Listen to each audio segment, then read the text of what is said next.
జనగామ జిల్లాలో ఘరానా సైబర్ మోసం. Janagama RTC conductor రామేశ్వరాచారి account నుండి 11,21,000 మాయం చేసిన సైబర్ నేరగాళ్లు యూనియన్ బ్యాంక్ పేరుతో ఏపీకే యాప్ లింక్ కావడంతో డౌన్లోడ్ చేయడం జరిగింది. వెంటనే ఫోన్ హ్యాక్ అయిపోయి ఫోన్లో సిగ్నల్ రాకపోవడంతో కాల్ సెంటర్ ని సంప్రదించిన రామేశ్వరాచారి అనుమానంతో బ్యాంకు వెళ్లి అకౌంట్ చెక్ చేయగా విడతల వారీగా 11,21,000 రూపాయలు డ్రా చేసినట్లు రావడంతో సైబర్ క్రైమ్ కి ఫిర్యాదు చేసిన బాధితుడు కేసు నమోదు చేసి దర్యాప్తు చేస్తున్న సైబర్ క్రైమ్ పోలీసులు.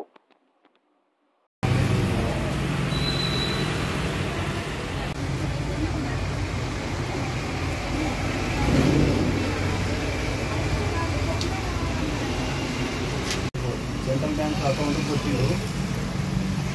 అదే వాళ్ళకి ఒకటి మిగిలినాయని వేరే వేరే నంబర్లకు కొట్టిండు. నేను జనగామ డిపోలో కండక్టర్ పనిచేస్తున్నాను. నా పేరు రామేశ్వరు.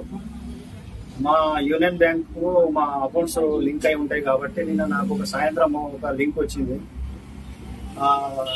యూనియన్ బ్యాంకు 180K అని ఒక లింక్ రావడం వల్ల దాన్ని ఓపెన్ చేయడం, క్లిక్ చేయడానికి ఇన్స్టాల్మెంట్ చేయమన్నారు.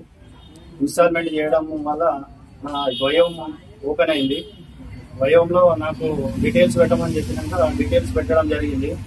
డీటెయిల్స్ పెట్టి మర్చిపోయాను. దాని తర్వాత సాయంత్రం నేను ఇవాళ పొద్దున చూసుకుంటే నా ఫోన్ హ్యాక్ అయి ఉన్నది. నా అవుట్ గోయింగ్ కాల్స్ పోవట్లేదు. నా ఇచ్చినటువంటి యూనియన్ బ్యాంక్ ఇచ్చినటువంటి అకౌంట్ సిమ్ కార్డు బ్లాక్ అయింది. మళ్ళీ కస్టమర్ కేర్ ఫోన్ చేస్తే బ్లాక్ అయింది అని చెప్పి చేయడం వల్ల నాకు డౌట్ వచ్చి బ్యాంక్ బ్యాలెన్స్ చెక్ చేసుకుంటే నా అకౌంట్లో 142 రూపాయలు మాత్రమే మిగిలినాయి. అట్లెట్లా అని నా అకౌంట్ చాలా 11 లక్షల పైగా ఉండాలనేటువంటి ఆలోచనలోనే బ్యాంకుకి వచ్చి స్టేట్మెంట్ తీసుకుంటే రాత్రి 9 గంటల నుంచి 9:30 నుంచి పొద్దున 9 గంటల లోపల 11,21,000 డ్రా చేసినట్టు సైబర్ క్రైమ్ జరిగినట్టు గుర్తించడం జరిగింది. ఆ బ్యాంక్ స్టేట్మెంట్తో పాటు మన పిఎస్కి పోయి కంప్లైంట్ చేయడం జరిగింది.